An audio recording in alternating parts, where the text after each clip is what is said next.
Ini Kak, saya mau nanya tentang tafsir Matius 7 ayat 21 sampai 23. Itu kan dinyatakan pada hari pengadilan banyak orang akan berkata kepadaku, Tuhan, Tuhan, kami bernubuat atas namamu dan dalam namamu mengusir roh-roh jahat, serta membuat banyak mujizat. Tetapi aku akan menjawab, aku tidak pernah mengenal kalian, pergilah dari hadapanku. Mohon maaf ya sebelumnya, Agatha. Itu dimaksudkan untuk siapa ya? Untuk orang Kristen yang mengajarkan kesesatan. Coba baca di ayat sebelumnya. Itu untuk pengajar-pengajar sesat, nabi-nabi palsu. Nah itu. Kalau nabi palsu itu pasti mengajarkan yang sesat gitu. Orang Kristen juga ada yang mengajarkan kesesatan. Itu. Jadi harus berhati-hati. Mereka mengaku Kristen. Bukan setiap orang yang berseru kepadaku Tuhan, Tuhan yang masuk ke dalam kerajaan sorga. Tetapi dia yang melakukan kehendak Bapakku yang di sorga. Pada hari akhir mereka akan berseru, bukankah kami bernubuat demi namamu, mengusir setan demi namamu? Terus di ayat 23-nya dikatakan ya, enyahlah engkau sekalian pembuat kejahatan, aku tidak mengenal engkau. Dikatakan yang enyah itu adalah yang membuat kejahatan. Apa kejahatannya? Mengajarkan hal yang sesat. Oke. Baik Kak Agatha. Cuman mau nanya itu Kak. Makasih ya Kak. Ya, sama-sama Tuhan.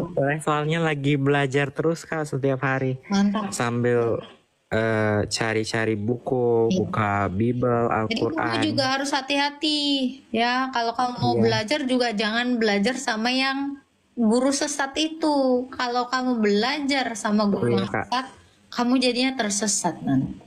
Oke? Iya Kak. Ya, Tuhan berkati. Iya, makasih Kak Agatha. Sama-sama. Every time I try to forget who I am. Halo, Nurani.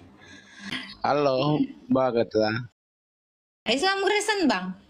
Kristen. Mau bertanya apa?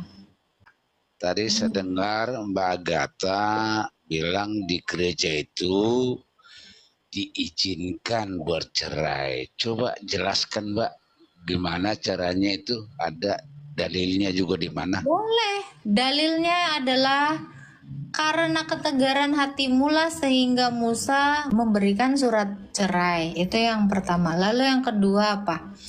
Seseorang kalau dia kedapatan berzina lalu minta cerai, lalu yang bercerai itu menikah lagi, dia juga dikatakan berzina. Itu sangat betul. Maksud saya tadi tujuannya untuk pengertiannya menurut si kawan tadi yang muslim diizinkan cerai seakan-akan bisa menikah lagi, sementara Tuhan kan mengatakan boleh, coba kalau baca 1 Korintus 7 ayat 9. kalau dia menikah Kalau lagi kan berzina. Nih dengerin dulu, makanya baca dulu dalilnya. Iya. Kamu baca dulu. Coba. Nah, 1 Korintus 7 ayat 9 dikatakan, jikalau kamu tidak bisa menahan hawa nafsumu daripada kamu mati dalam dosa, ya kamu lebih baik menikah. Disuruh kok itu adalah kelonggaran. Itu kelonggaran, bukannya disuruh. Itu bukan konteks dia sudah pernah menikah, Mbak. Bukan. Terus gimana? Itu kan masih bujangan. Siapa yang bilang itu bujangan? Coba dibaca dari atas. Itu ada janda di situ. Loh. Sekarang saya tanya, kalau orang sudah bercerai, itu dia dikatakan punya pasangan nggak? Iya, punya pasangan. Untuk orang yang tidak punya pasangan, baca dulu dong. Daripada kamu hidup dalam dosa, ya lebih baik kamu menikah. Disarankan memang untuk tidak menikah, menahan. Kalau kamu tidak tahan, ya kamu harus menikah. Kalau kamu bilang untuk bujang, ya orang bujang ya semuanya dibolehin nikah. Tidak mungkin ada kelonggaran kalau untuk orang yang bujang. Orang bujang itu bukan ada kelonggaran untuk menikah. Memang dia boleh menikah. Kamu baca dulu. Itu kelonggaran untuk yang udah bercerai. Makanya kamu baca di atasnya. Kok untuk yang bujang? Kalau untuk yang bujang itu ngapain? Disuruh selibat, siapa yang nyuruh? Gak ada, disuruh nikah kok. Gak nyambung kamu itu. Mungkinkah Rasul Paulus membuat pengajaran yang seperti itu untuk yang tidak menikah? Ya gak mungkin lah. Gimana sih? Makanya dibaca. Gimana sih kau? 1 Korintus 7 ayat 9. Nanti kamu naik lagi aja ke atas ayat lainnya itu yang terkait dengan itu. Boleh ke ayat 9, boleh ke ayat 6-nya, boleh kemananya. Di situ konteksnya bahkan janda kok. Kalau kalian mau bilang salah ya terserah, tapi itu yang dikatakan Rasul Paulus. Itu.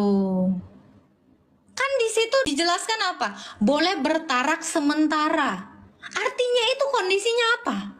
Kamu boleh pisah sementara baru balik lagi. Kalau tidak bisa, ya itu konteksnya itu. Mau ditinggal mati, mau ditinggal cerai, itu konteksnya. Orang yang mati itu juga cerai. Cerai mati, cerai hidup. Itu sama-sama perceraian. Kalian ini baca Alkitab kok nggak ngerti apa-apa sih? Semua yang namanya cerai itu ditinggalkan. Mau mati, mau masih hidup, itu konteksnya untuk perceraian. Cerai mati. Santo Yosef aja, suami dari Bunda Maria, itu sempet kok mau menceraikan Bunda Maria.